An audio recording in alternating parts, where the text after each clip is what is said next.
guest lecturer. And it's really great that all these people agreed to come and lecture in this class. But I couldn't tell them what day they would lecture, and I couldn't.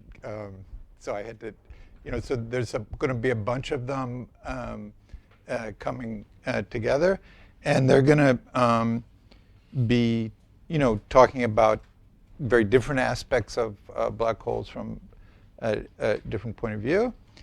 And I guess the week after will be Moldacina, and that's going to be combined with our regular weekly seminar, so we'll have a different room probably. We'll post that. And also I think I'm going to slow down the homeworks because I'm not going to give homeworks on their, maybe I'll give a little bit of homeworks on it. I have to see what they lecture before decide on the homework. Anyway, we'll slow that down a little bit while we're having this series of guest lectures. Any questions from last time? Okay, so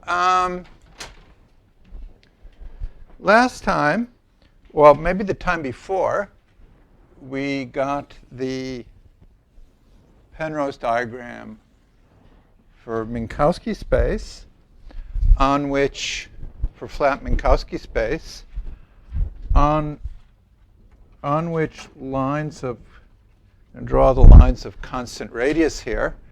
Every point in this diagram is a two-sphere, and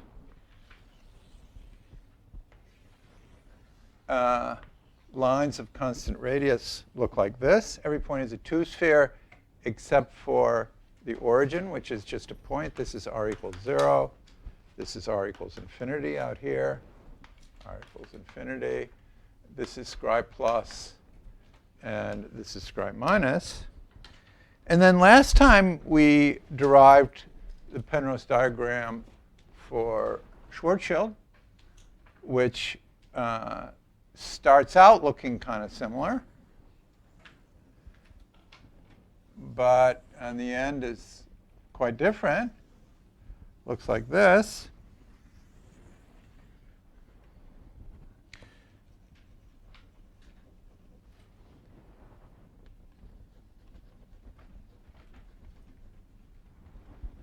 Now lines of constant r.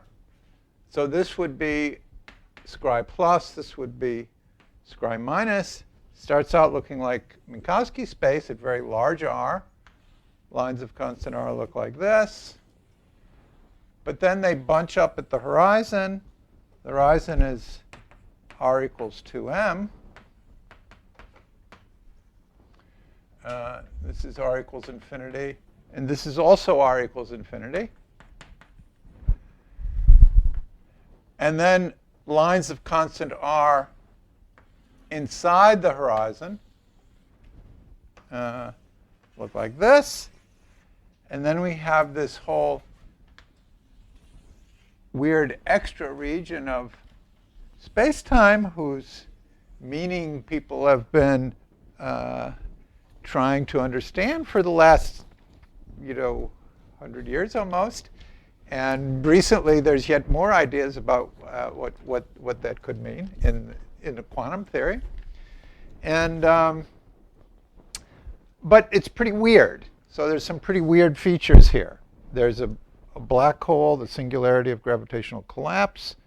There's this white hole where a place in the past where the laws of physics broke down. And then there's this whole second universe that's connected to our universe by this Einstein-Rosen bridge. So what we're going to do now is talk about, so some of these features are unphysical. And what we're going to do now is talk about what happens if you actually start in flat Minkowski space or nearly flat Minkowski space and put enough matter into a small enough region so that the gravitational force becomes so strong that you make a black hole. And there's a very nice kind of soluble example of this, which is what we're going to discuss today. It's called the Vaidya metric.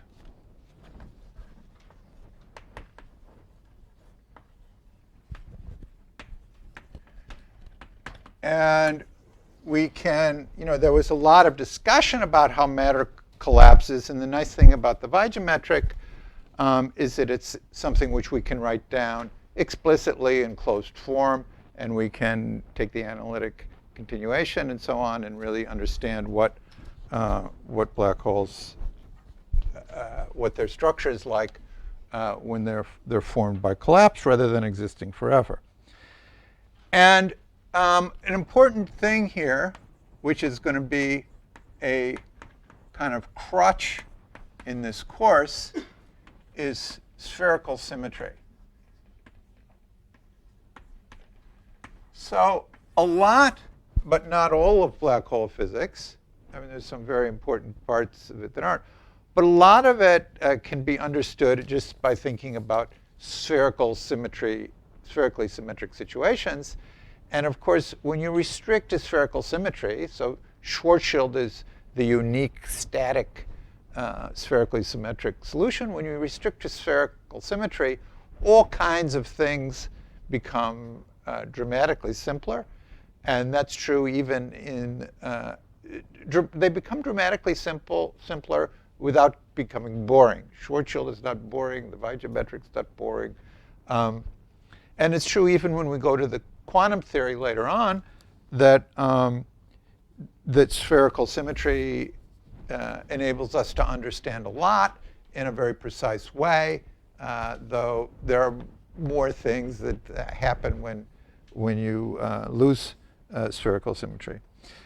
But this Vaidya, so this particular problem, what gravitational collapse would look like, what a black hole look like in gravitational collapse, is qualitatively the same in the spherically symmetric case and the non-spherically symmetric case. So, so we start with a spherically symmetric, the most general spherically symmetric metric can be written in the form ds squared is equal to a two-dimensional metric, where AB, if you like, runs over time and radius, dxa dxb, plus e to the minus 2 phi d omega squared. So in a spherically symmetric spacetime, so this GAB is an arbitrary function. We can think of x0 and x1 as like r and t. And the metric, the two-dimensional metric, is an arbitrary function of r and t. And this prefactor here, this scalar prefactor phi, is also an arbitrary function of r and t. And so we could think of it, if we take the sign there and the two are just conventional, we could think of this as saying that the radius of a sphere at r, e to the minus 2 phi, actually e to the minus 4 phi times 4 pi of r and t is equal to the radius of the sphere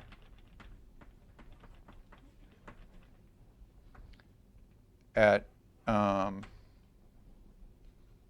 and t. Okay, so now what do we do with this? Well, we take the four-dimensional Einstein metric, and we can rewrite it in terms of the four-dimensional Einstein tensor, and we can rewrite it in terms of the two-dimensional metric and this scalar field. So that's a homework problem, and it's some work, but once you do it, you have the formula. And then you can use it, and you find that the four-dimensional Einstein metric, the RT components of it, are given by twice the two-dimensional covariant derivative of this scalar phi minus 2 dA phi dB phi plus 3 GAB grad phi squared minus 3 GAB minus 2 GAB two-dimensional Laplacian on phi minus e to the 2 phi GAB.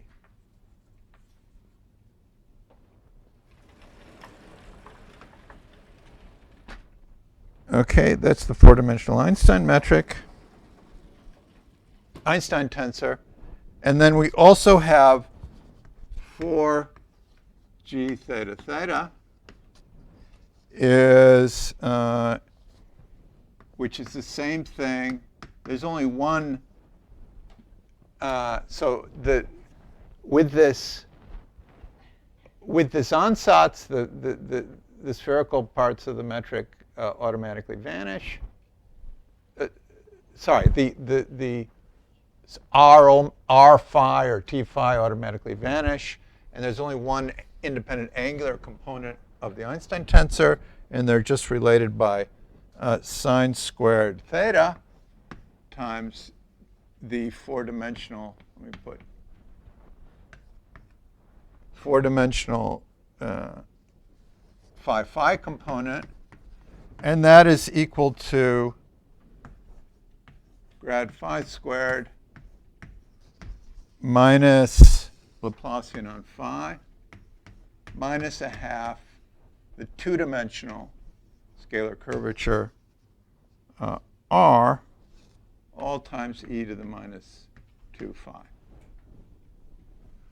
Okay, and so now our job is going to be to solve g mu nu equals 8 pi t mu nu, which becomes GAB equals 8 pi TAB, and also g theta theta.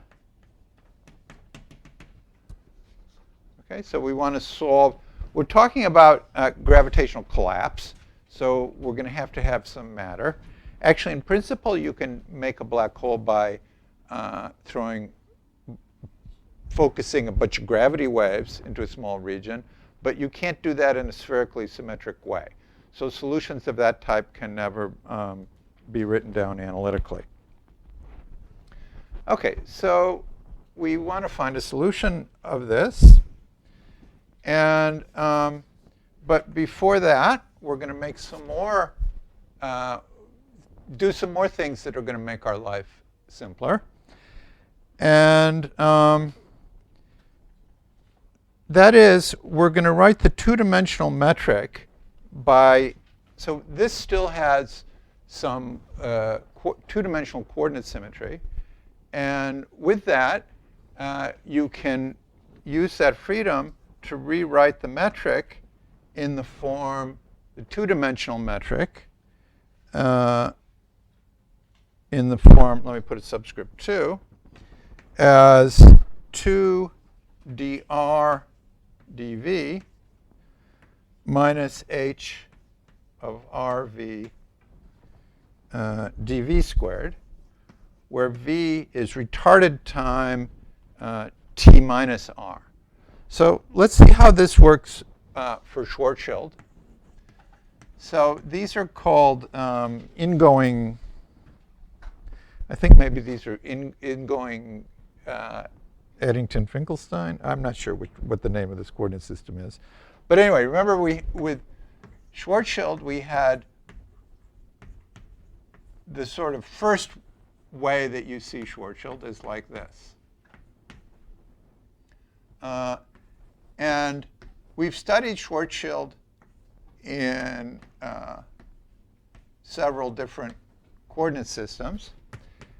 And one of the things about this subject is there's many different coordinate systems for Schwarzschild. For Kerr, there's even many more.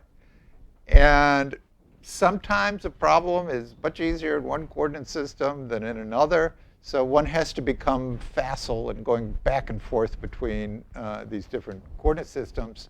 It depends what problem you're studying. So there's a trick here with this kind of metric, which is we want to write it in this kind of form. In other words, we want to get rid of this dt squared, have this sort of double null piece, and then a piece called proportional to dv squared. So how do you do that? Well, in other words, we want to find a v. We're not going to do anything with this piece, so let me just ignore it, actually. We want to find a v so that this just becomes minus 1 minus 2m over r dv squared plus 2 dv dr. And actually, that's sort of weirdly simple, because you see that if we take dt is equal to, or let me write it the other way. If we write dv is equal to dt plus dr over 1 minus 2m over r,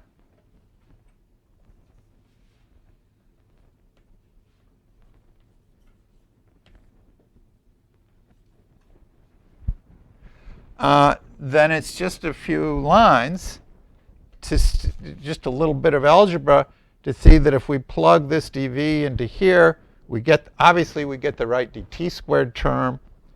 I've arranged this coefficients so that the dt dr cross terms in here just cancel the dt dr cross terms in here, and you're left with a dr squared term, which is exactly this one. Okay.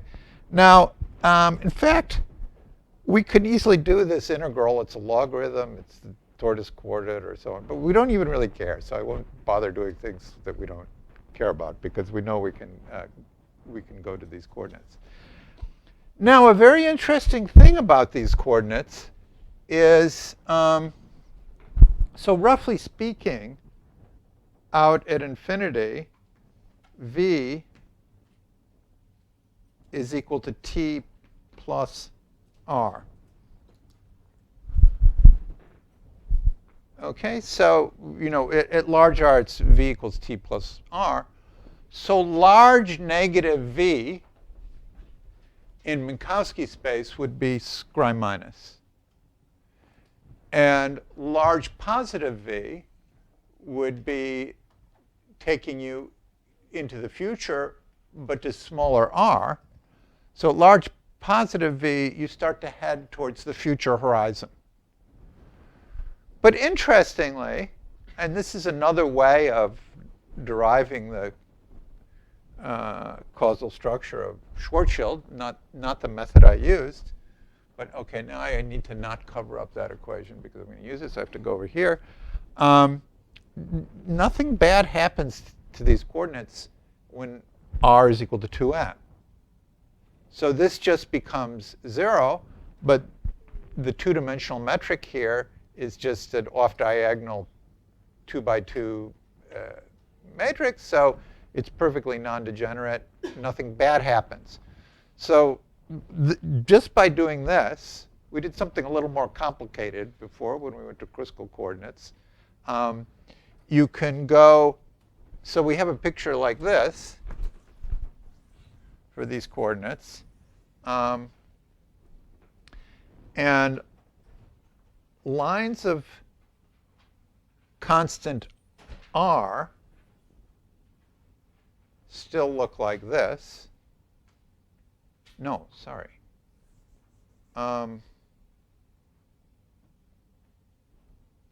Yeah, lines of constant r still look like this. I should be using the yellow chalk, but OK.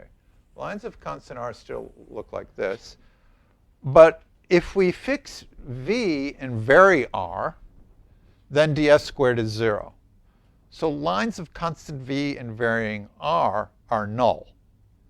And what are they doing? Well, we know back at infinity, v equals t plus r. This is advanced time, if we go back to minus infinity. So the lines of constant v look like this. They're null, and they do this. But nothing bad happens at r equals 2m. So we can sail.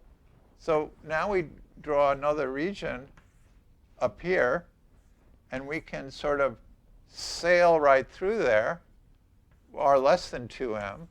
But eventually we get to r equals 0. Sorry, this is Schwarzschild. R equals 0 looks like this. And then, that's the end of the space-time. So these coordinates cover half of this picture. They cover above that diagonal line.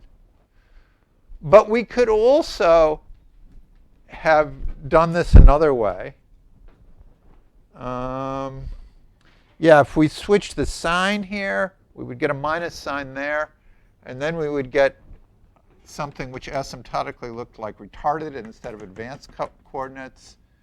And then we would go down here. Then we would learn about, we just learned about the black hole. And then we would learn about the white hole. And then we would, if we looked at that some more, we would poke around, or up here we could poke around and we'd discover that we were missing, that this patch was not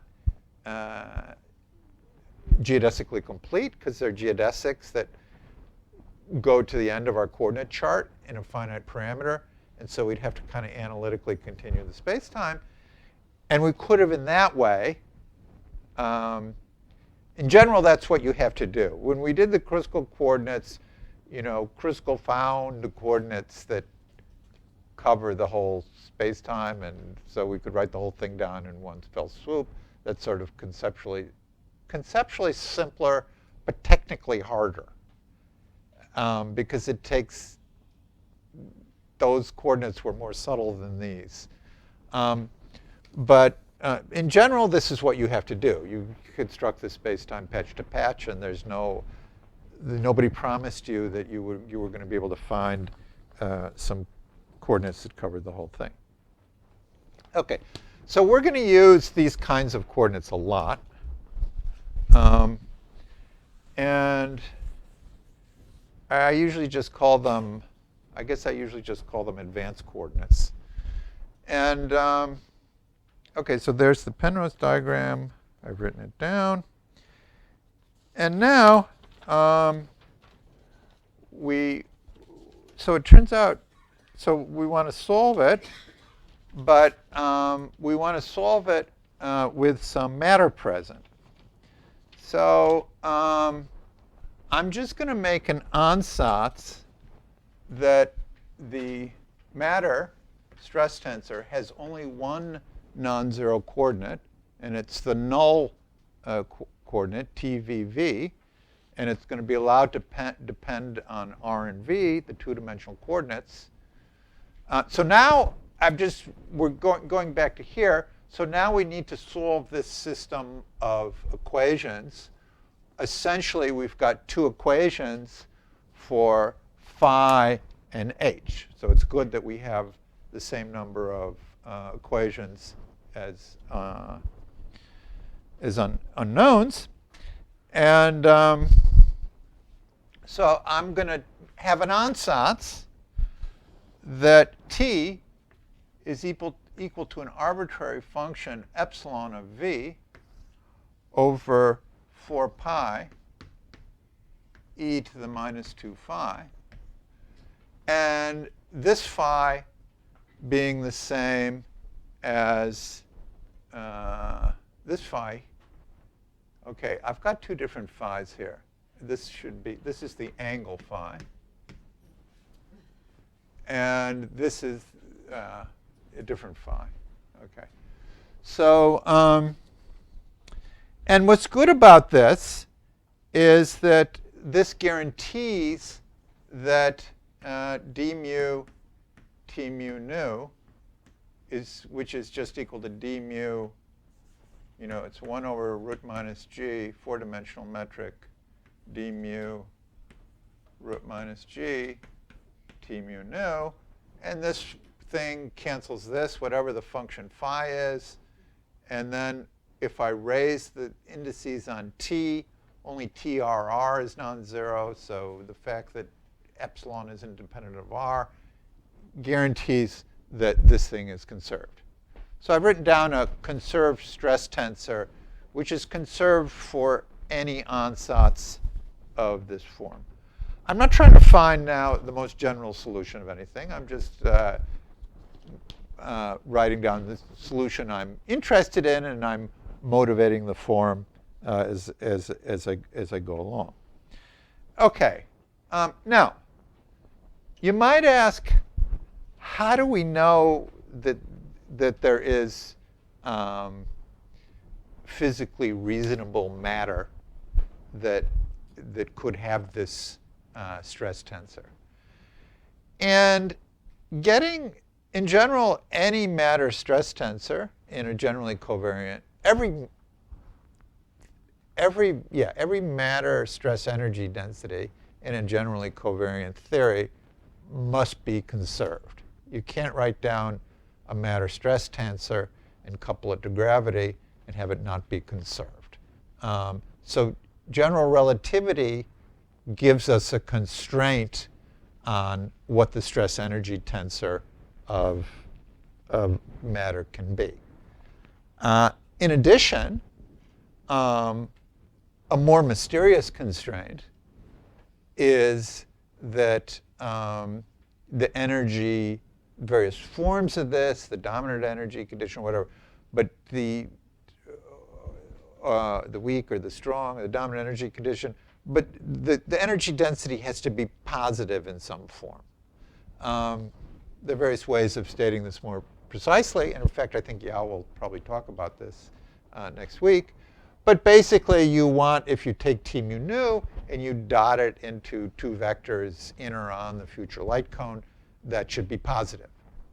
Now, that one is a little bit weird because general covariance wouldn't mind a negative t. But on the other hand, if energy could become negative, it would really be a disaster. I mean, the vacuum would be unstable nothing could make, the universe would be forever splitting up into positive energy and negative energy. Nothing could be stable if energy weren't bounded. But why did everything have to be stable? Okay, I'm getting too philosophical here. But by the way, and I think maybe Yao will talk about this next week, it's extremely, in general relativity, and especially the presence of black holes, it's really not obvious that, first of all, that you can even define what energy means. Okay, so that was a big problem, but they solved that one. And then when you define what it means, these equations are very complicated. That was a problem that was solved by Arnaud, Deser, and Misner in the 50s. But after you solve what it means, proving that it is always positive was a huge problem. And it took, it's one of the, Yao's famous for many things, but it's one of the things he's most famous for is proving that very complicated proof. Not many physicists even understand it. And no mathematician would ever have expected that it could be true. the only reason to think it would be true would be that the universe would make no sense if it weren't true. But if you just look at these equations, there's these nonlinear equations, and why would they have this weird property? Okay, but they do. So it's one of many examples where ideas from physics have suggested theorems in mathematics, which were then proven, though certainly one of the most important ones. Okay, so once you demand that the stress energy is conserved and that it's positive in some form, well, there's all kinds of matter that you can have. You can have dust, you can put pressure in it, you could, there's all kinds of form of matter. So it's generally a reasonable thing to do to not put any further constraints. I mean, you could have a mixture of matter with different equations of state. It could be a fluid, it could be whatever. So it's generally a reasonable thing to do, and when you're studying solutions of general relativity with matter, to simply have conservation of the stress energy tensor and positivity to be the only constraints that you put on your matter source. And there have been explicit, in this case, there have been explicit constructions of matter with this kind of stress tensor. Of course, I mean, if you're trying to model some real astrophysical system, then you want to know what the matter is. But for studying properties of general relativity to coupled to matter, we would allow for a more general kind of situation. Okay. Then we're going to take e to the minus phi equal to r. So that is, we're just going to take, so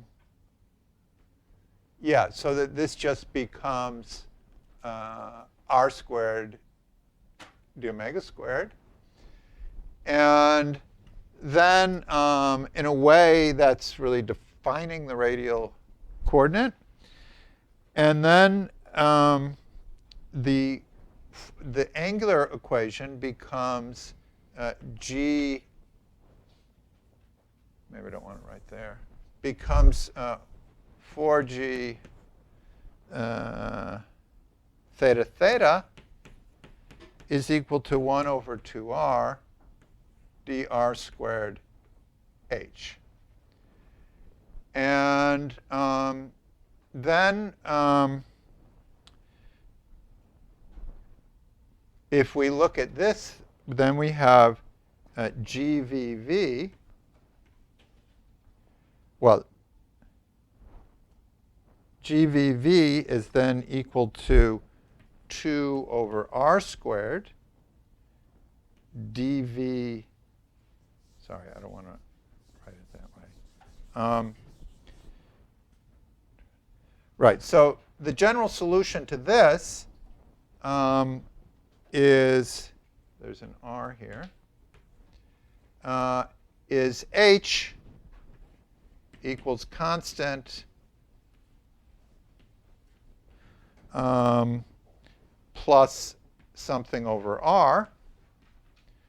Now, we want this constant. If we go back to here, we're interested in an asymptotically flat solution.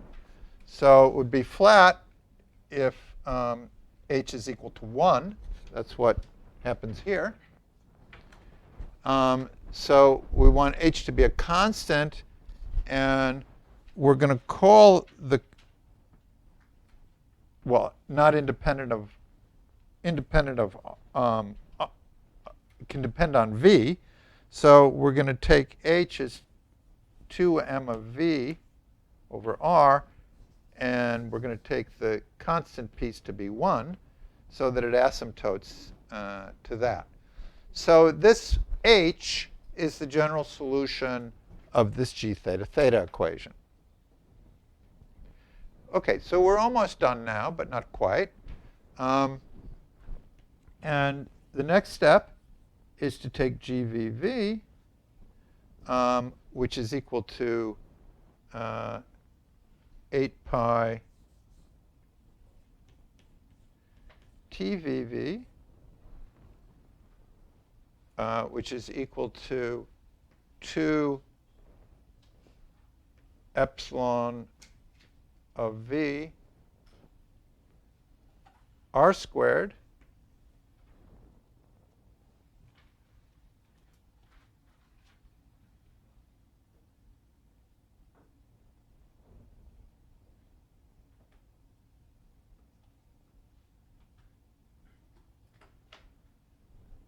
Okay, I have a minus sign mistake here.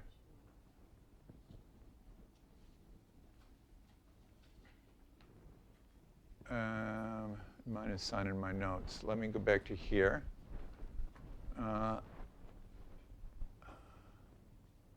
That's not, that one sign isn't going to matter. But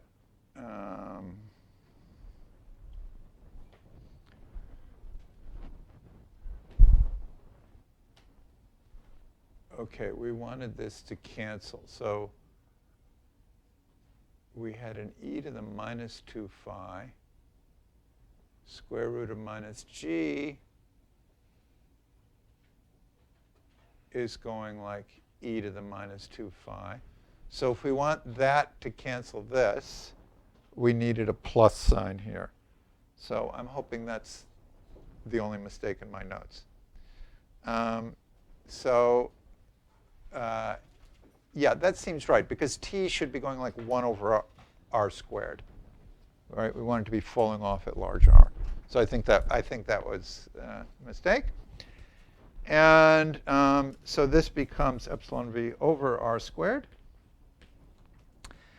And then if you just compute GVV, the Einstein tensor, from here, yeah, it's right there. There's it just becomes equal to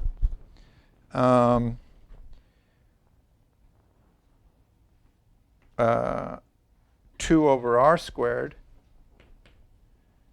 dVm. Now, where does that dVm come from? So how would we find a dVm in here? Well, so now we put a and b equal to v. And phi just depends on r. We have to worry about the Christoffel connections and so on. But dv phi's are going to be 0. But when we get to this Laplacian here, there's going to be a dv dr g upper rr dv g upper rr dr phi. And g upper rr is g lower vv, because there's an h in here. So it's that last term that gives us the dVm term. And obviously we can solve this by simply saying that epsilon of v is equal to dVm. Okay, so finally that tells us that our metric then, this is the Vaidya metric now, is equal to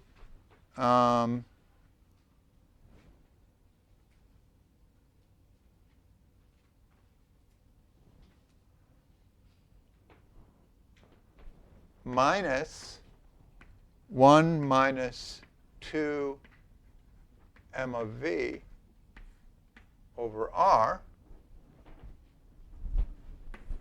dv squared plus 2 dv dr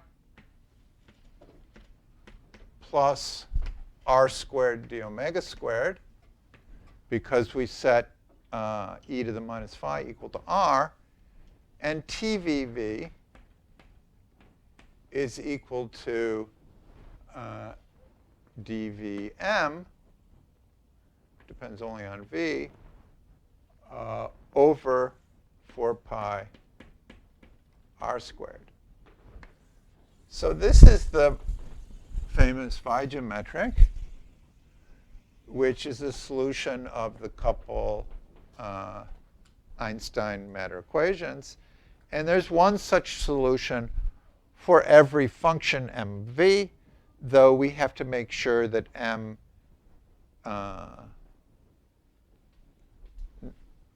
we have to make sure that dvm, m will also be positive, but we have to make sure that dvm is positive because we're not allowed to send in negative energy matter. So I'm about to talk some more about the causal structure, but let me just pause and see if there are any questions there. Yes? So the order in which we constructed this was we wrote down this general form of the spherical symmetric metric. Yeah, just to pause there.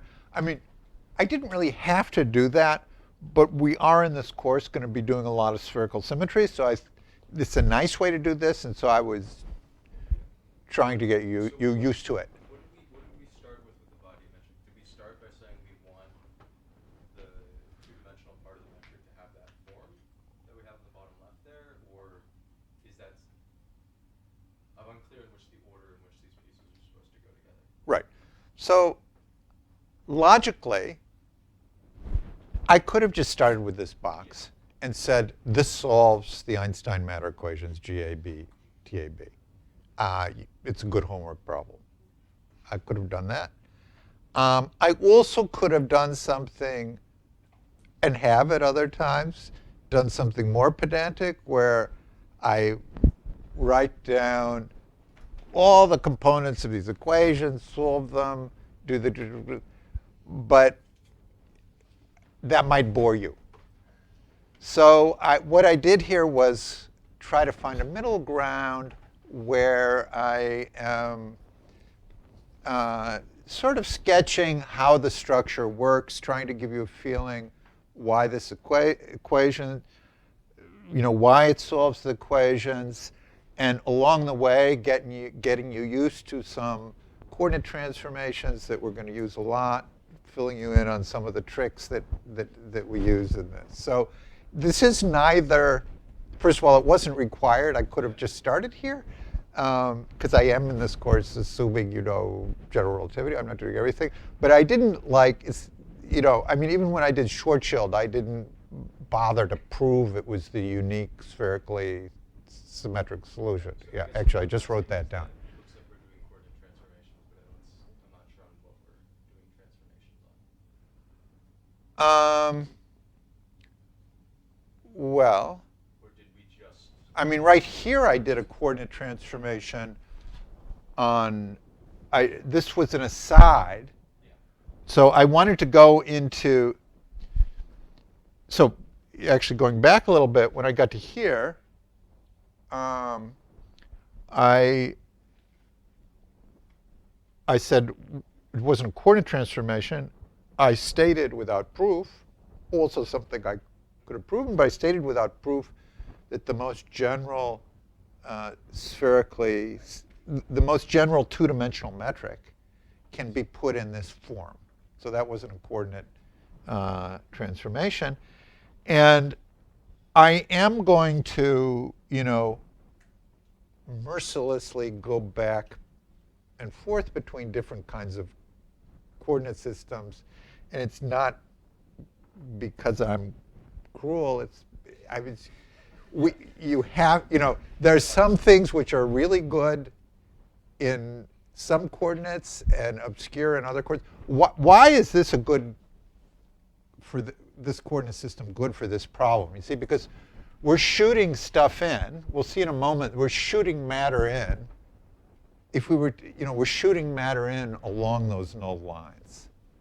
So we're using a coordinate system that are adapted to those null lines.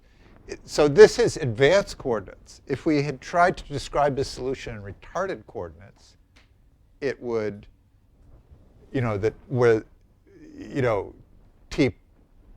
t minus r instead of t plus r, it would have looked really complicated. It would also have looked, complicated well, it's weirdly simple in this coordinate. And, I mean, that's really what Vaidya did is, there's a problem. People stare at it for decades. They can't figure it out. And then all of a sudden, somebody finds another coordinate system. And boom, it's like just a few lines.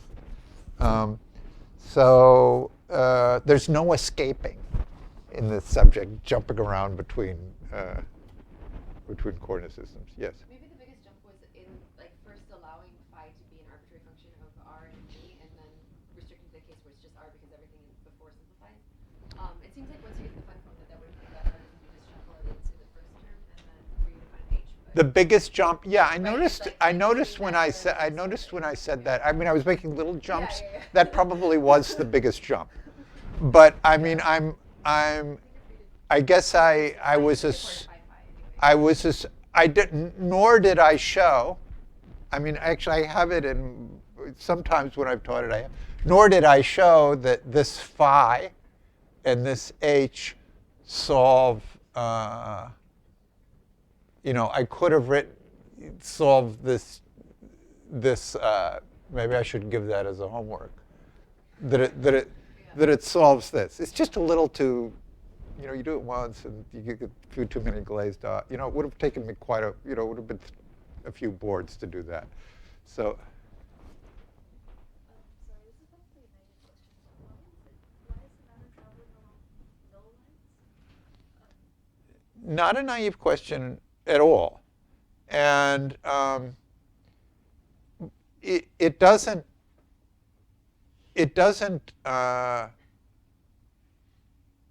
contradict anything to say that the matter travels along null lines. In other words, it doesn't. We showed explicitly that it's divergence free. And so it doesn't contradict anything, and the energy is positive. But then you can ask the question, can I actually find a matter Lagrangian and solve it and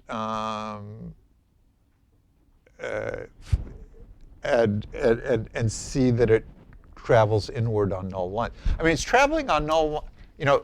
Of course, there would be no matter Lagrangian that, it would be an initial condition that you would impose down here that, you're shooting stuff in from past null infinity.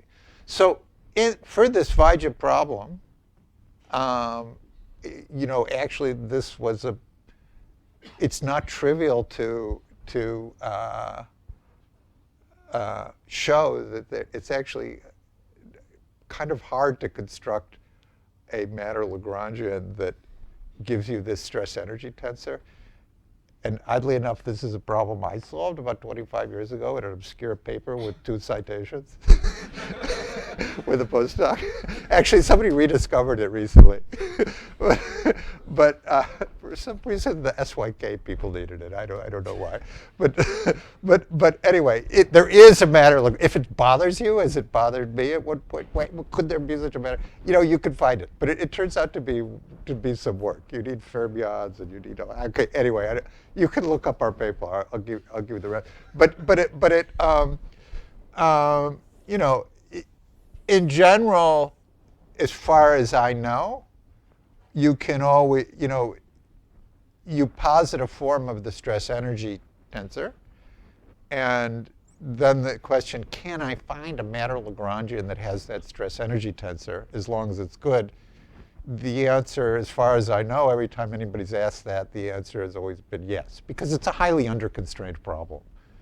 You could have many different matter fields with different equations of states and so on. And interestingly, in electromagnetism, if you write down the stress energy tensor and demand that it be divergence-free, that actually implies the Maxwell equations. But that can't be spherically symmetric. Yeah. Sorry, why can't it be spherically Maxwell. Maxwell. Electromagnetism can't be spherically symmetric because, photons have a polarization. You can't. Okay, so how about like a free massless scalar? Yeah. So that's what you'd think at first, a free massless scalar. That's a good question. But if you actually take a free massless scalar in 4 dimensions and reduce it to 2 dimensions, it's not the free massless wave equation in 2 dimensions. There's a potential that depends on this thing phi.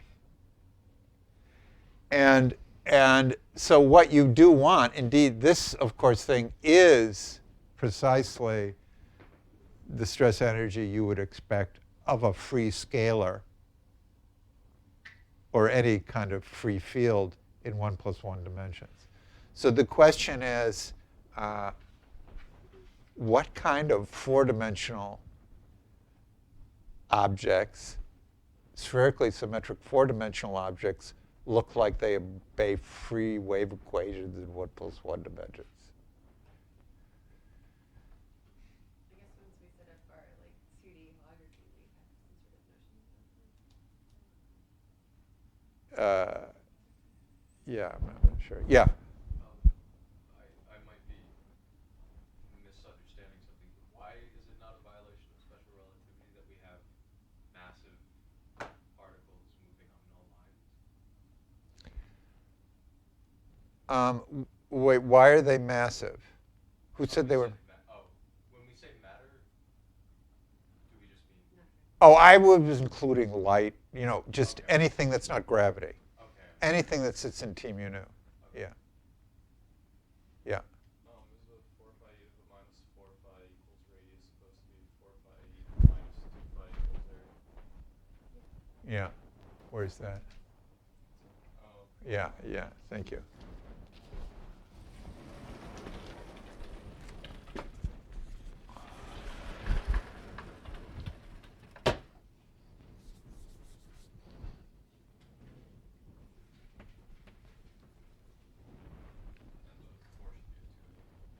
What else did I miss? You got E r to the to the minus 4th 2 pi squared. It should just be 2. E to the minus 2 phi. Oh, yeah, e to the minus 2 phi.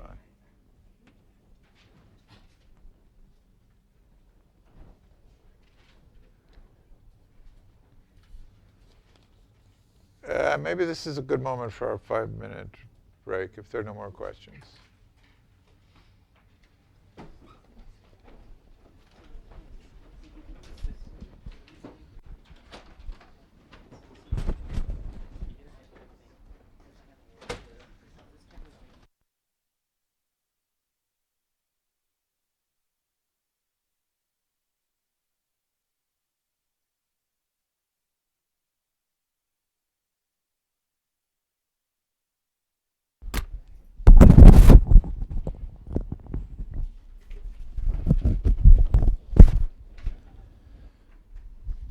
So a special case of this, which is often studied, is the so-called shock wave geometry.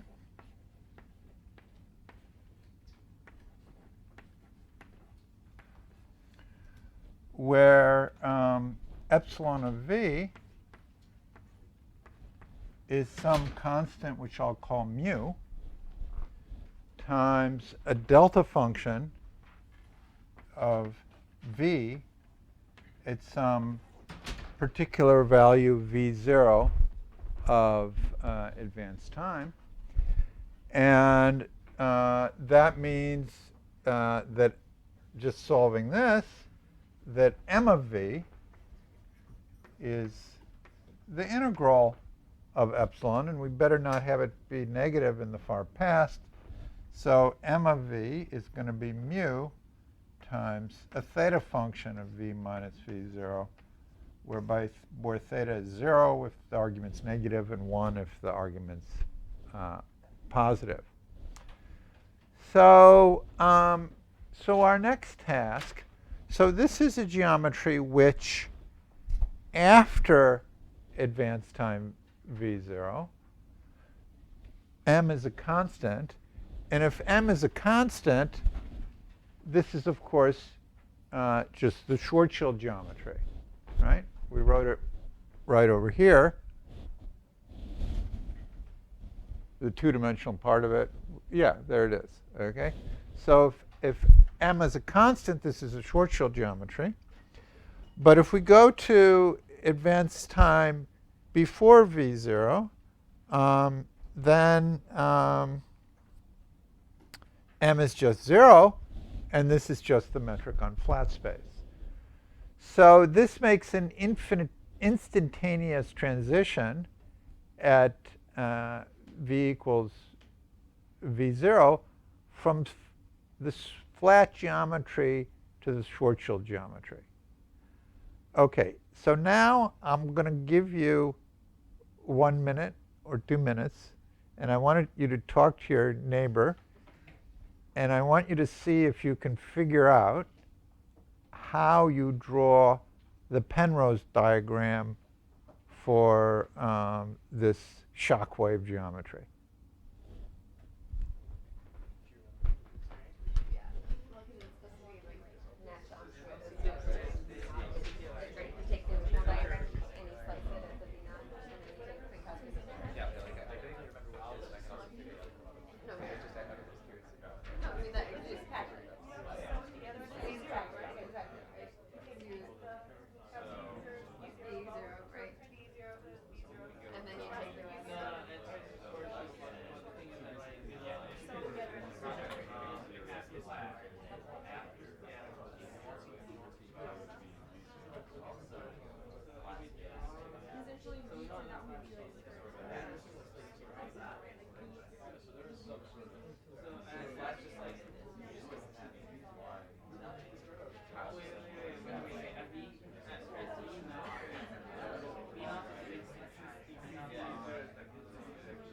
Yeah, that's a big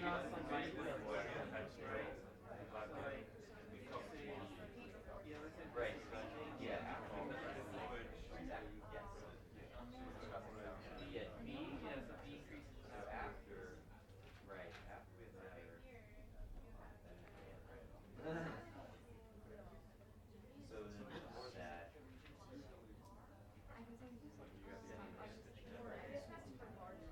When they prove about it, yeah.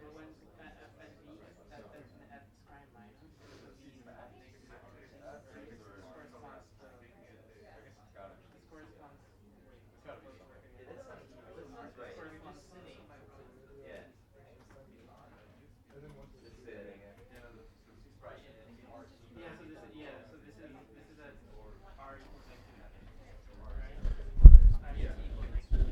You mean so you start like here, hit this,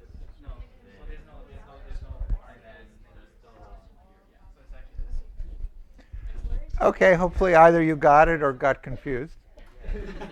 Either way, you'll be ready for the answer. So here's how you can think about it. So here is the Minkowski diagram. I'm drawing it backwards from there. R equals 0. And lines of constant v look like this in Minkowski space. And let's call this one v equals v0. On the other hand, in Schwarzschild, we have something like this.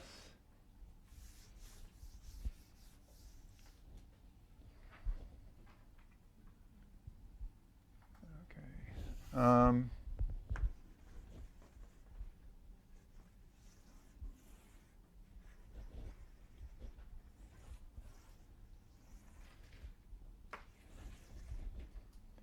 And lines of constant v look like this. And they don't cover that. And let's say that this is v equals v0. So we know that this geometry is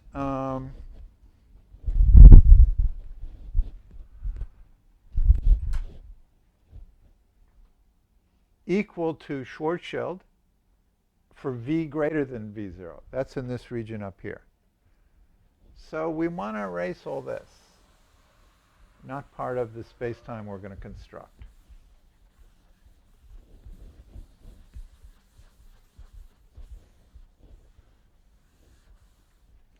On the other hand, in Minkowski space, we are only using v less than v0, so we want to erase everything above this line. And now we want to glue them together along this line. So now we have a picture that looks like this.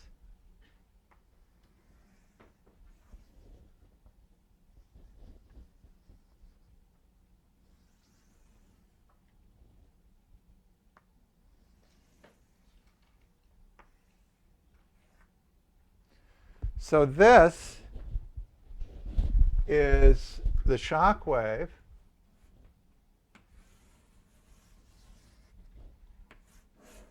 going in along v equals v0. And well, the horizon is here, the event horizon.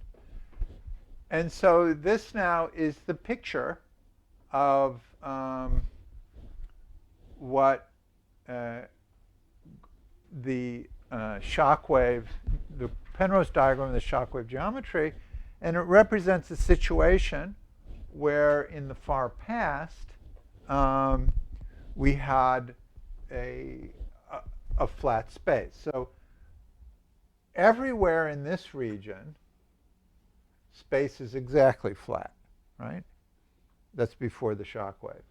If we go back here, it's still, in the far past, that is, if we go to early retarded time, back here on scry minus, or large R, this shock wave is, of course, becoming very small. There's a 1 over R squared there. It's a big, not very heavy sphere. So not much is going on in the far past, except we sent in this shock wave, which we carefully focused so that it would, all converge on the origin and make a black hole. Now, so we learn a lot of interesting things from this diagram. Let me also draw on here what lines of constant R look like. Well, of course, that is, we have a spherical symmetry everywhere here. So R is well defined. It's just the radius of this, the square root of the area over 4 pi. So the lines of constant R are doing exactly what they were doing in Minkowski space. They're just sort of going along like that. What happens when we get up here?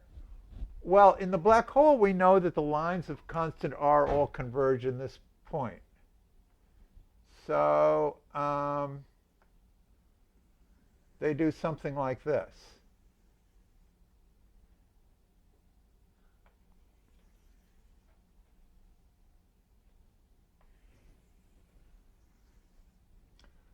But what about these ones? Well, there's one line of constant R that goes right up to this point, which is where the shock wave crossed its Schwarzschild radius.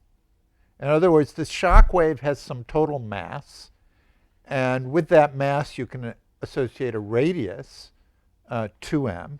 And when the shock wave got smaller than that, it forms an event horizon. And if you're so unfortunate as to be stationary at exactly that value of R equals 2m, when the shock wave crosses, even if you can go at the speed of light, you'll never get to any larger value of R. If you're at any smaller value of R than 2m,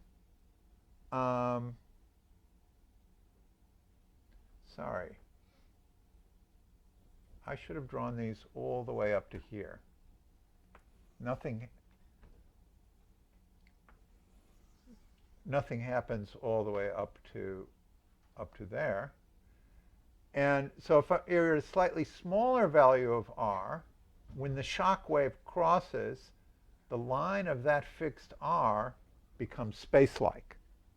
So lines of fixed r, if they cross the shock wave way out at large r, they're still time-like.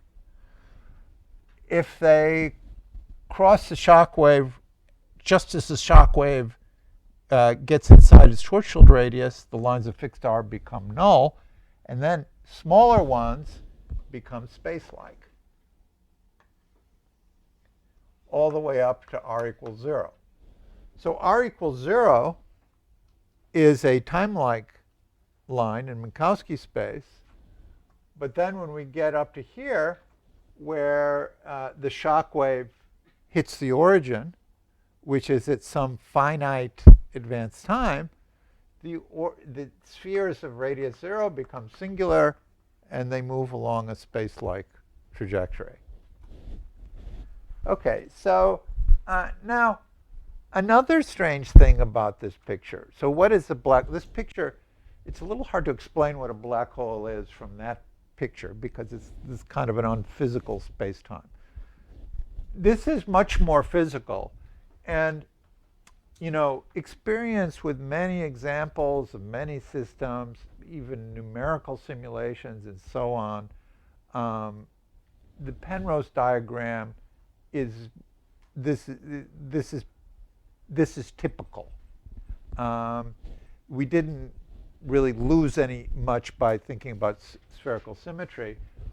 What sometimes happens is this singularity can become, in the generic situation, sometimes this singularity can become time-like and extend down a little bit like this. But this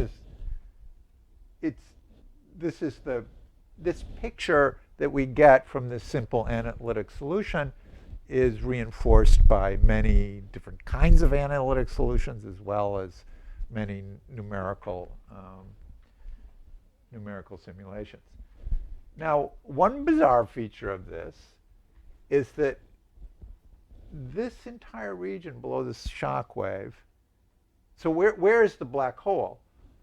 So this is Scri plus, Scri minus. So the definition of a black hole is a region of space-time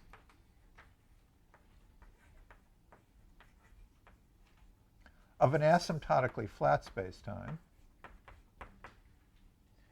So this is the most common definition of a black hole. There are different kinds of black holes and different kinds of horizons. There are variations on this theme. Not all of them require that you have a region, a space-time. Like, for example, in our own universe, we don't think there is an asymptotically flat region like this. Makes it kind of hard to define exactly what a black hole is. But this is the most common definition. So it's a region of a space-time, a region of an asymptotically flat space-time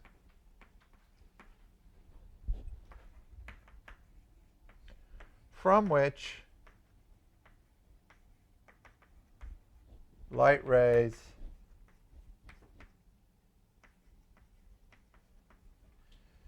can't escape to Scri plus. That's the black hole, and the boundary of that region is the event horizon. So this line here,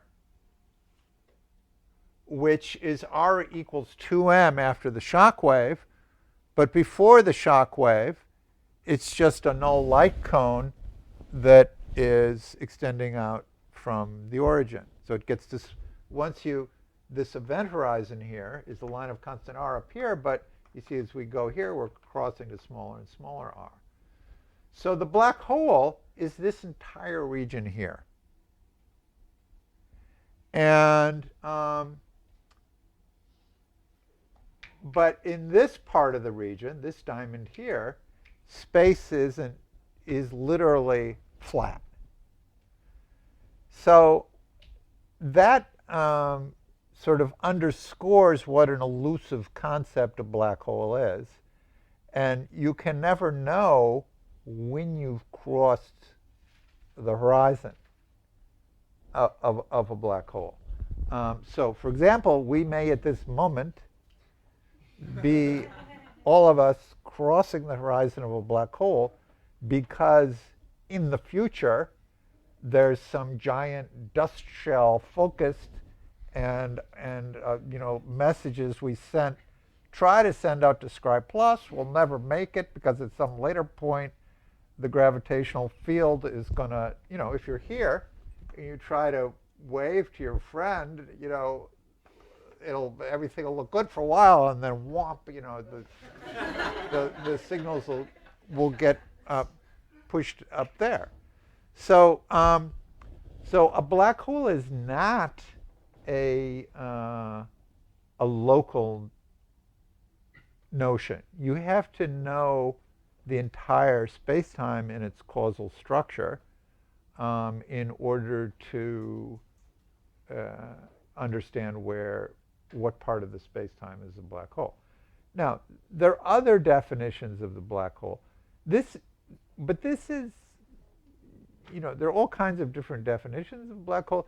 There's some definitions of black hole that would, but this is the most sort of robust one. This is the one for which Hawking proved the area theorem, that if you look at cross sections of this event horizon, they're always non-decreasing. And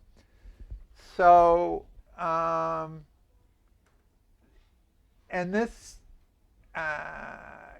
this kind of example is humbling when one is trying to understand why it is that information can't go into a black hole or get inside a black hole.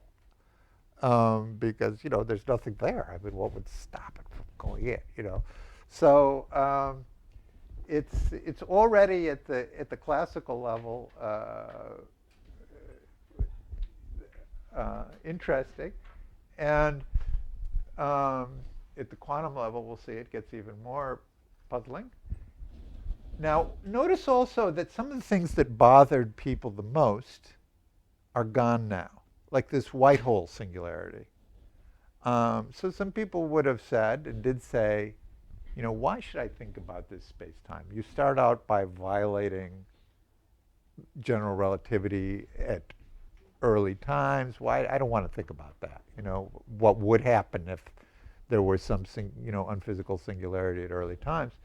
And the importance of this example, and I guess it was Oppenheimer and Snyder who, they didn't find this exact solution, but they kind of argued that something like this happened in a more general context. This example shows that you can, even if you start with a nice smooth space-time, you can make something that that looks, in fact, in this example, is exactly Schwarzschild. Notice also we've lost the weird second universe, and both of these things are generic. Well, by definition, if you make a black hole by gravitational collapse, you won't have the past singularity. But it's also true that you tend not to get extra these extra universes that you have in the Schwarzschild solution. I guess that was everything. Are there any questions about that? Yeah. Just maybe a follow-up to the earlier question. Can you say what the difference between this picture drawn here and what would happen if you took, say, just a spherical shell of a massless scalar coming in?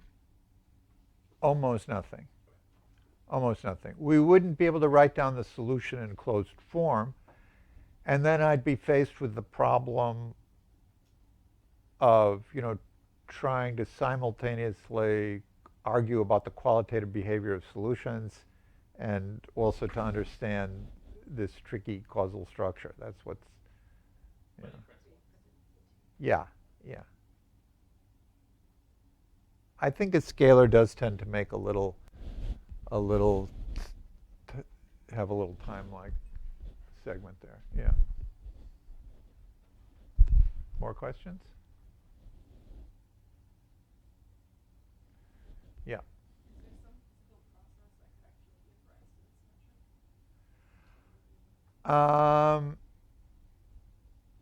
You mean exactly this metric? No, something that looks like this, though, right? Because I mean, I was assuming that that's why people were itchy about having the second universe, is that they're like, this doesn't seem real. So then, should there also not be some like physical phenomena to explain why this isn't a good description of reality, or? Well, I mean, I think this is what what GRS 1915 or Sagittarius star looks like.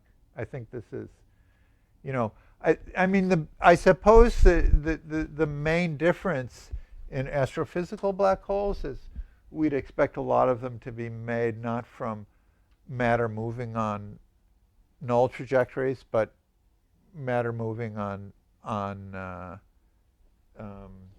space-like, on time-like trajectories. And the only difference there would be you'd have some, instead of this shell here, you'd have a picture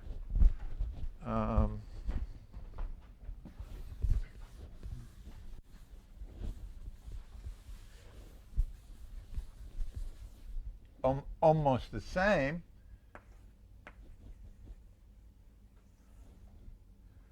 So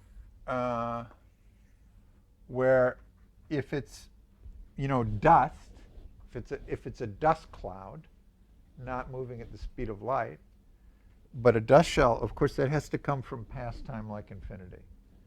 So we have to draw something like this, large radius, but it can't get out to past null infinity. So you'd have a dust shell looks like this.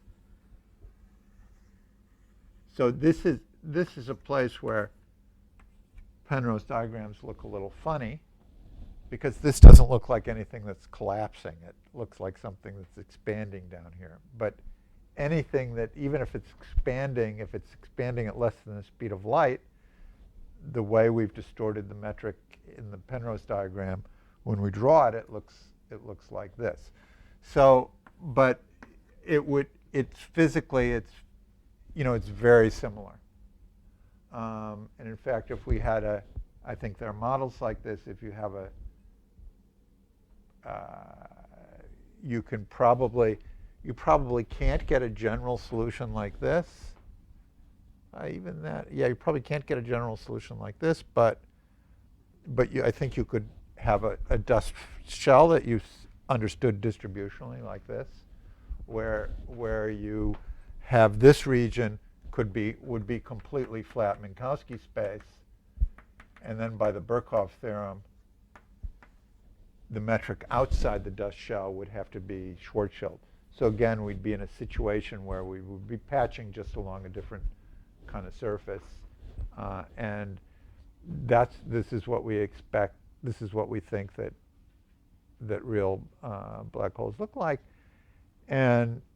but I suppose that's something that we miss here is that, and which makes the general case, if you don't, in general in the real world, of course, isn't spherically symmetric, but there's black holes formed from collapsing stars or something. Then what tends to happen is you make the black hole, but the black hole, the only stable solution is the spherically symmetric, they can also be rotating the Kerr metric, which I'll get to the next lecture. But that happens incredibly rapidly. I don't know how many of you have looked at these computer graphics of LIGO, where these things are orbiting around, and then they collapse into a bigger black hole, and it looks like it's like flash frozen or something. It's moving, everything's moving around, and then all of a sudden, wham! It's like really rapidly. It just freezes into this. All the asymmetries get radiated away, and it gets really rapidly frozen into the. So,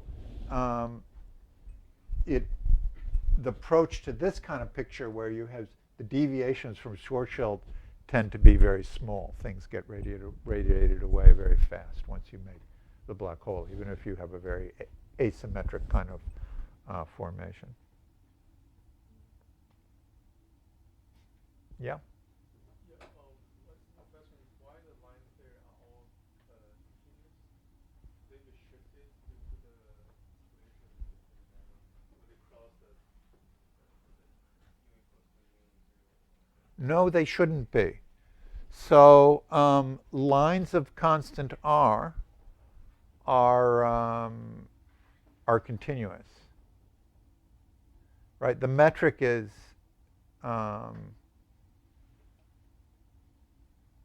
well, the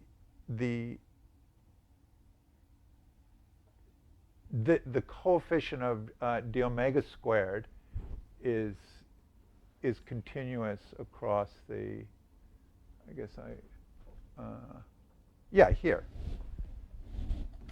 So we're just looking at the value of this.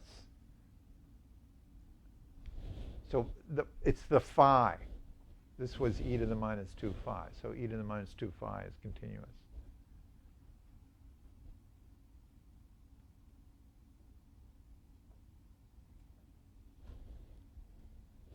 Yeah. I might have misheard this, but you said that we don't expect the actual universe to be asymptotically flat. Is that like, or is this like inflation being? No, not inflation, just expansion. The dark energy. Yeah. Okay, yes. But can't you just get rid of the asymptotically flat term and it's still fine because you have a notion of square plus, right?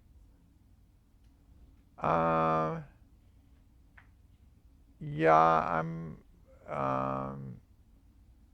maybe. But why would definitely you want to stick to a global definition instead of some sort of apparent horizon. So what else do you have available to define this? Yeah, I'm not sure exactly what the status is of definitions of black holes in de Sitter space. Okay. In Yeah. AES, What is the definition of black holes in ADS? it's just like hitting the Can't null make it infinity back to being the the boundary. boundary, right? Be square plus linear. Well, the boundary would be scry, so it's probably the same thing. I mean, that's probably it in both ADS and DS, but this is a very can become a very it's a very involved mathematical subject, and I'm hesitant to.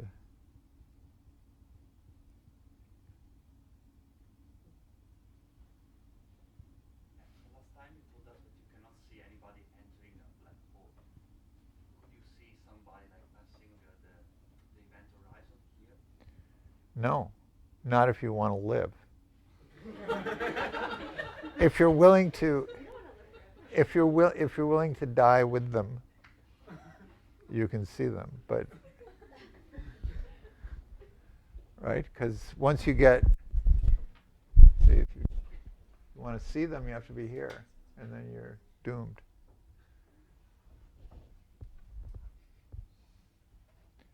Any more questions? Okay, so our next topic is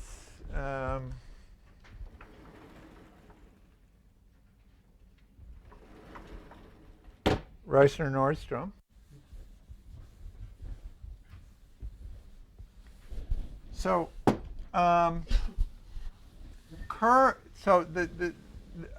as I discussed maybe 2 lectures ago, there's sort of 4-dimensional black holes. There's Schwarzschild.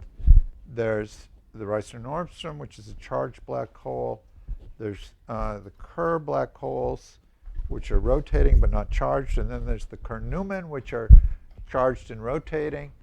And the Kerr are really the most interesting. Certainly, astrophysical black holes are, typically rotating.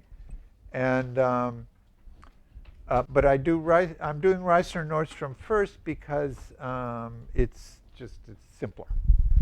And it is not, of course, the charge is not a solution of the Einstein equation. It's a solution of the Einstein-Maxwell equation, which are g mu nu equals 8 pi t mu nu, where t mu nu for Einstein-Maxwell is 1 over 4 pi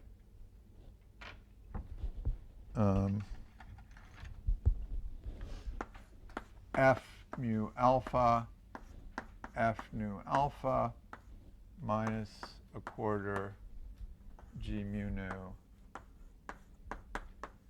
f squared. And so we want to solve this equation, the Einstein equation, along with the Maxwell equation, d mu f mu nu equals 0. That's the electromagnetic field strength. And so there's a famous solution to this called the Reissner Nordstrom solution, in which ds squared starts out like Schwarzschild, 1 minus 2m over r. But then there's a subleading correction, which is proportional to the charge of the black hole. And it goes like plus q squared over r squared dt squared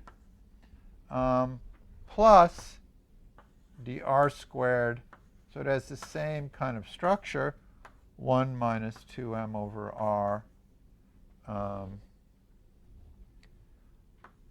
plus q squared over r squared plus r squared d omega squared. And there's also an electromagnetic field strength. Okay. Of course, in electromagnetism, sorry, I should have said this a second ago. In electromagnetism, we can exchange E and B. And so we could exchange, if we write, there's this discrete symmetry. I mean, there's actually a continuous symmetry, but let me just talk about the discrete one. So where f mu nu is a half epsilon mu nu alpha beta, f alpha beta, which exchanges electric and magnetic fields and leaves this stress tensor invariant. And so we can have a black hole which carries magnetic charge or electric charge. But, I mean, electromagnetic duality is extremely interesting, but it's not the subject of this course. And so as far as the space-time solution is, it's the same, since the stress doesn't change. We don't care whether this charge is electric charge, magnetic charge, or or some combination in between. And we have FRT, the electric field strength, is equal to Q over 2R squared. So that if we take the integral of F to compute the charge, we just get Q. And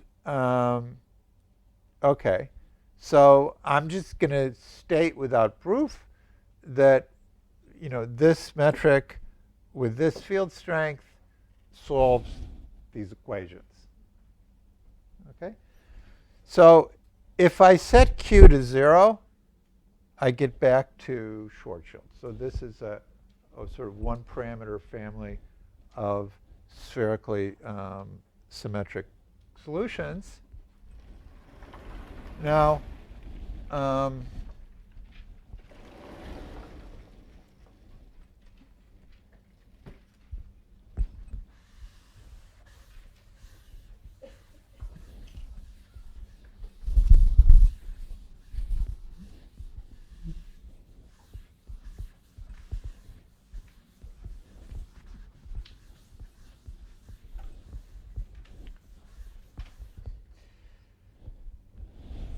Now, if we take that prefactor and multiply it by r squared, we get a quadratic equation for the zeros of that prefactor that multiplies dt squared and dr squared. And the roots of that equation are r plus or minus are equal to m plus or minus the square root of m squared minus q squared. And we can write the thing as ds squared is equal to, and it's often written, is r minus r plus r minus r minus dt squared plus dr squared over r squared plus r squared dr squared over r minus r plus r minus r minus plus r squared d omega squared. All right. So now, and these are called, r plus is called the outer horizon, and r minus is called the inner horizon. And these are places where the metric, this canonical form of the metric, goes bad. But if you compute the curvature scalar, you find that it's perfectly fine at both of those locations. So now I think so the thing we want to do next is to find the causal structure. And again, if we define dt, it's convenient to use these ingoing coordinates. So let's define dt is equal to dv plus r squared dr over r minus r plus r minus r minus. Again, we could do that integral and solve for t in terms of v and r, but I'm not going to because we don't need to. And once we do that, again, the cross terms will cancel, and this just becomes equal to minus r plus r minus over r squared dv squared plus 2 dv dr plus r squared d omega squared. And now we see that in these coordinates, just by going to these coordinates, there's no problem at r equals r plus or r equals r minus. The determinant of this 2 by 2 matrix is fine for all values of all positive values of r.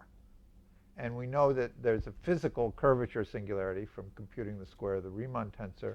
There's a physical curvature singularity at r equals 0. But already we see that there are the qualitative structure of the solution is going to depend on whether these roots are, there's 3 cases. One is if we have m squared less than q squared, and then r plus or minus are imaginary. And so there's no horizons, because you can go all the way from infinity to 0 without getting into any trouble there. And then there's kind of the most interesting case, m squared equals q squared, where r plus and minus become degenerate, and they're both equal to m. And then there's the generic case of m squared greater than q squared, where we have two real roots.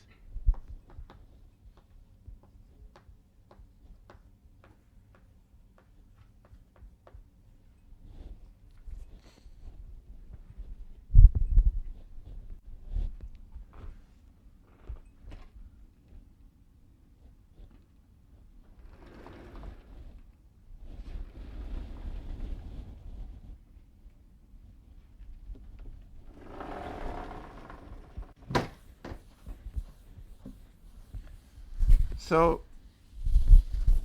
let me first consider the case where, the easiest case, where m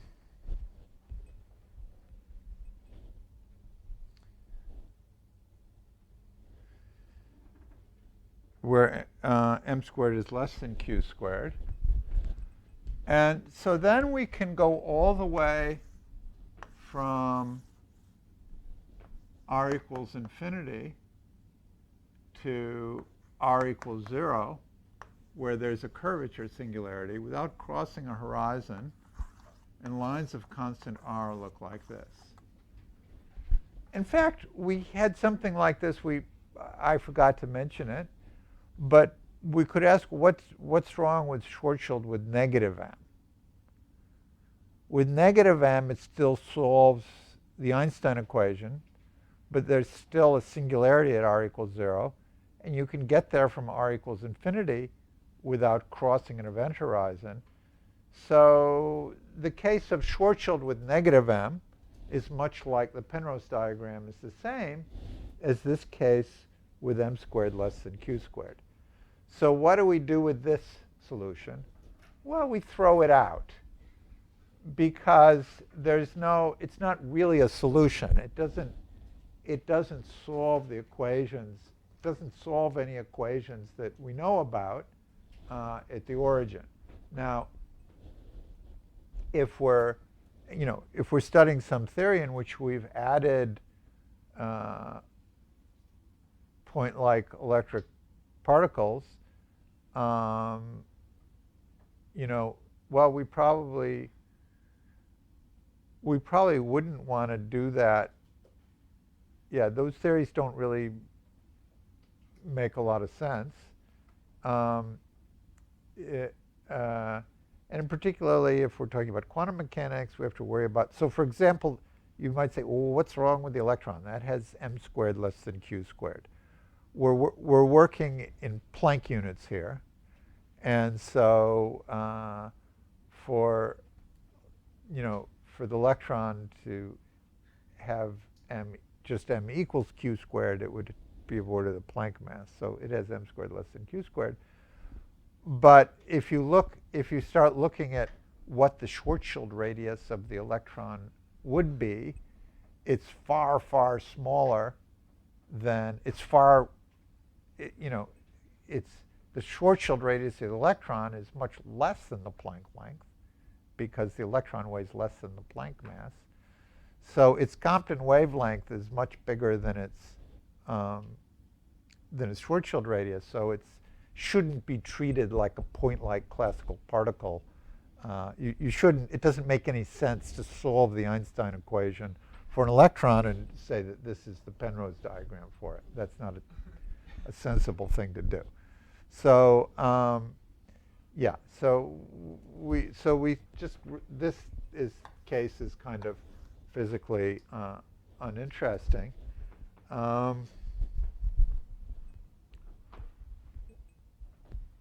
Let me talk about, because I don't quite have time to do both of these. And this is the more interesting one, but I don't think I can finish it. So well, they're both interesting, but let me talk about m squared greater than q squared. What happens if m squared is greater than q squared? Okay, so we start out with a picture like this, where here we have r equals infinity. And as before, this is what we want to be looking at. As before, if we fix v and change r, that is a null line like this, right? Because the line element vanishes if dv is 0. So that's null. So we can get up to r equals r plus, no problem. We get to r equals r plus. We still don't have any problems. So we can keep going. And eventually we get to r equals r minus. I'll talk about that in a second, what happens after that. But let's now ask what the lines of why did I draw it this way? If we're at r equals r plus, okay, so what are lines of constant r doing? They look like this. And how do I know that at r equals r plus? So these are lines of fixed r and varying v.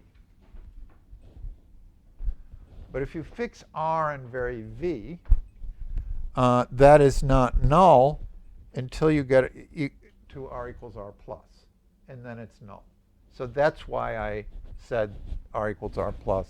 I drew it at 45 degrees to indicate that it was a null line.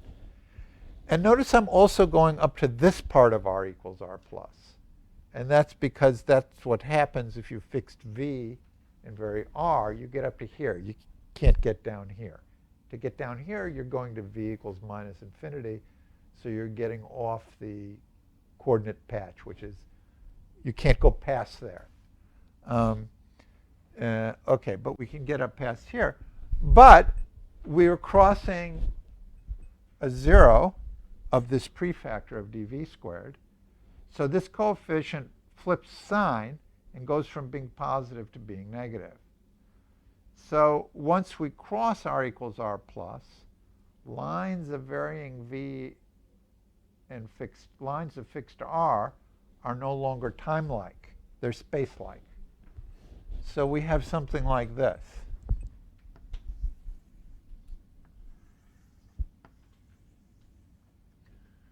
OK, then when we get to r equals r minus, they flip again, because we run into the second 0 of that prefactor. And it looks like this until we get to r equals 0.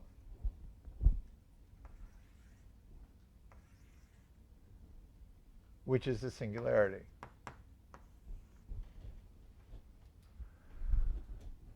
OK, but we're not done here. This isn't the whole Penrose diagram for Reissner Nordstrom with r greater than r plus. We've clearly missed some things, different ways of seeing that. So we haven't shown that this is geodesically complete. And we could have, so it's easy to see from this form of the metric that the null geodesics, I mean, their affine parameter along the null geodesics would just be r, would be actually be an affine parameter. It's not hard to see. So we get from here to there in a finite affine parameter time. So we have to continue the space past here if we want a geodesically complete, the maximal geodesic completion of this spot out here. But obviously, if we had used retarded coordinates instead of advanced coordinates, things which were asymptotic to t minus r rather than t plus r, we would have had to go down here. And then we would get another region down here.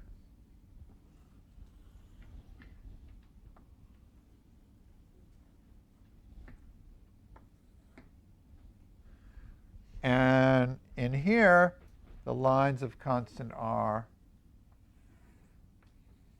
are going to be doing this. And down here, they're doing this again. We're still not done, but in fact, it goes on forever, so I guess we can never finish. But OK, so this is scri plus. This is scri minus. So we start here. If we take r to infinity, we just have this region here. So the black hole is everything beyond this line. That's why r plus is called the outer horizon. R minus is the inner horizon, and we would never see it physically, but when we start analyzing black holes, it has a weird way of r minus as a number shows up in the equations all the time. But we're still not done.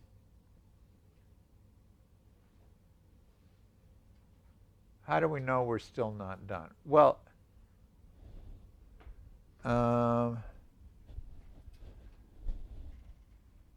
suppose we took this, and so if we take this region, and we know we can go all the way up to here, and we exchanged advanced and retarded, we see that there's another way we can extend down to here.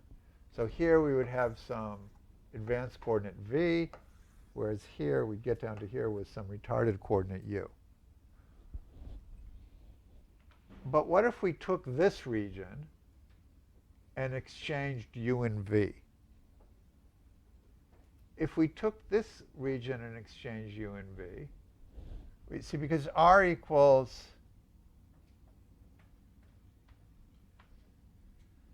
so this is also r equals r minus, right? Because these are the lines of constant. This is also r equals r plus.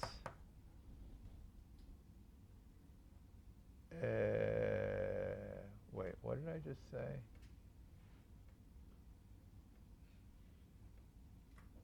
Yeah, this is r equals r plus.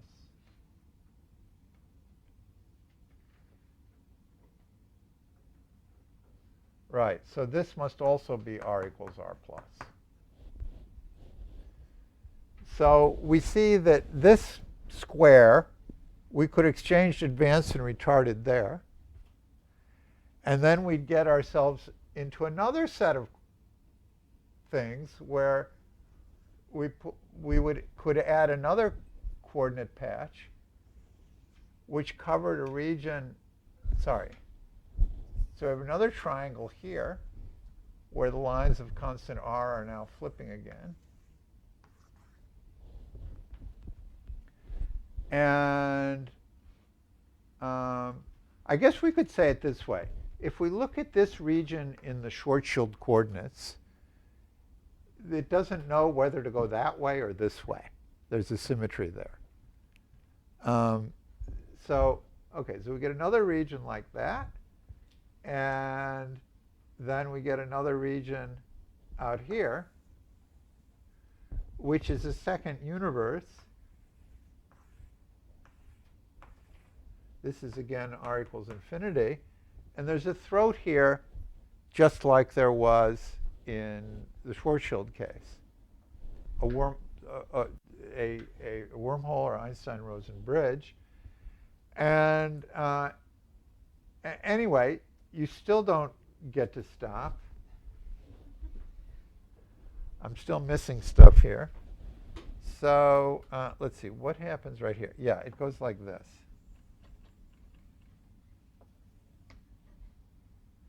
So maybe you can spot the pattern now. And what happens here? This is r equals r minus here. But then we have another square up here, where this is another r equals r plus up here. And then we get another pair of universes connected by a wormhole up there. Now, I believe it is actually possible, probably Carter or somebody wrote down a coordinate system that covers the whole thing. it's not too hard to flesh out the argument that I just gave. So, I mean, I gave a definite argument for this region and this region. But then you would be compelled to ask whether this boundary was at infinite geodesic distance or not. And the simplest way to do that would be to take this region and put null coordinates which went this way rather than that way. And then it would look just like the previous. Then you'd have reduced it to the previous case, and that would. I'm not going through all those steps because it's 6 o'clock. But so you get into this infinite chain of universes. It's interesting here that you have a universe with a charged object in it, but there's no charged source here. Right? There's no charged. There's electromagnetism, but F mu nu doesn't have charge. F mu nu is not a. There's no. It's not a charge. It's just an electromagnetic field. I didn't put any charged matter in it. Yet you have something which, from far away, just looks like a charged object. And people have gotten very excited about this over the years. John Wheeler called it, if you read Mr. Thor, or I don't know where he said this, but he wrote a whole book on this, actually. And he called it charge without charge, that you can have holes in space and wormholes which connect one region of space with another, and you don't start out with any charge in the theory, but the minute you have black holes, you can have objects that look like charged objects. And he wanted to, say that this was the source of all charges, that there were no real charges. They were just, wormholes connecting different parts of space-time with flux threading them. And I think that there's sort of some truth that, in string theory, you could think of it this way, but it's even a little more pretty and complex and so on. But so there's a lot of magic things that happen already in general at the level of classical general relativity, and that seems sort of a cool one, that you can have charged objects without sort of putting it into your equations from the get-go. Any questions? Yeah. Would you mind drawing what the electric field does in this extended solution, and so the charge of the first singularity that you drew is obviously Q. Is the other one across from it minus Q or something? Well, you'd have to the electric field. I mean. The electric field lines running across from one of those horizons, one of those singularities across the other. Well, F mu nu is a tensor, and it's smooth everywhere. But the time limits. Now, if you say the radial electric field, well, it's a little more complicated than that, because if you say the radial electric field, I'll be wondering whether that's a discontinuous coordinate at this point. And then there's also the fact that if you ask for you have to tell me which way time is running over here. So you have to tell me what you mean by. So I'm not sure how well posed your question is about the electric field. Time's running off this diagram. Time's running. But I could answer it in this way. We could imagine there's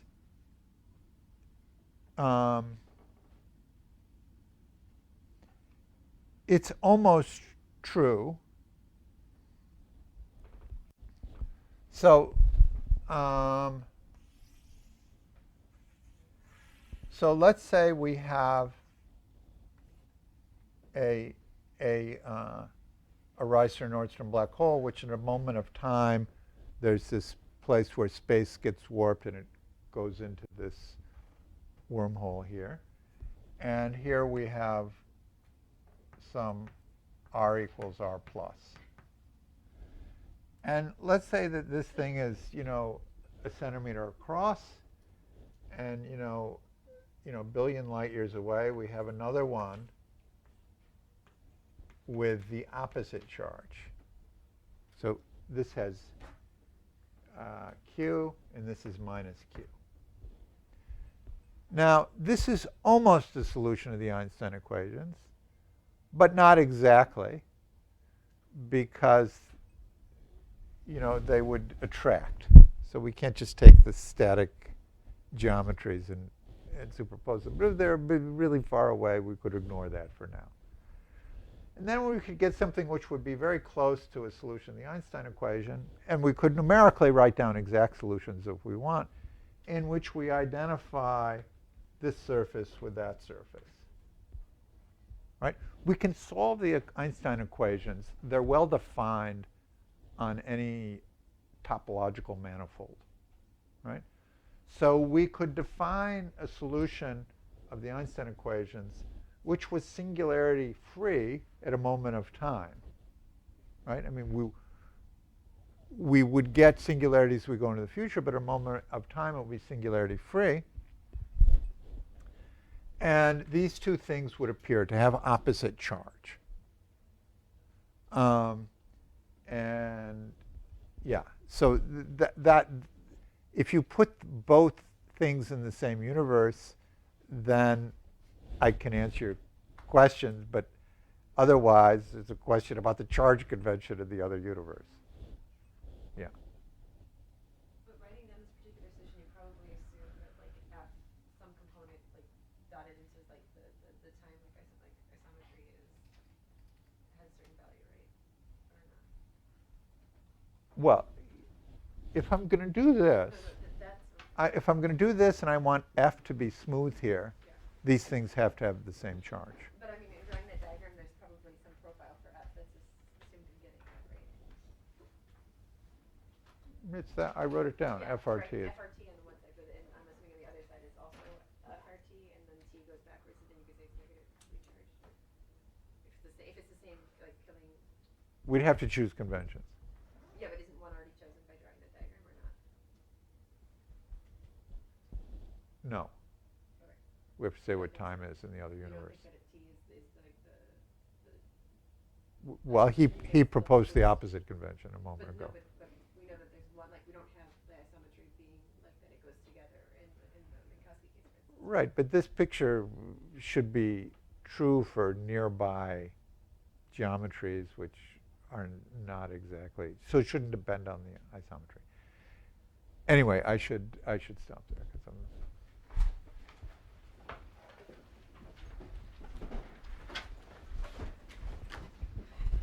When you draw a diagram like this and you make your cut, do you have to worry about like on a compact surface having net zero charge or some sort of statement like that still, or is it Yeah. right to scale? So Yeah. then that would argue that you probably have oppositely charged. Yeah, that's what I was saying. Okay, yeah. Q and minus Q. Yeah. Hey. So when you wrote the Vaidya metric and that metric, you said that there is like, you picked an ansatz and you said that the energy is positive and it has been proven. Is this for a general That it's been energy? proven. Yes. No, it's been proven. It's been proven that the energy is positive. I mean, here. What is it for that ansatz or for a general?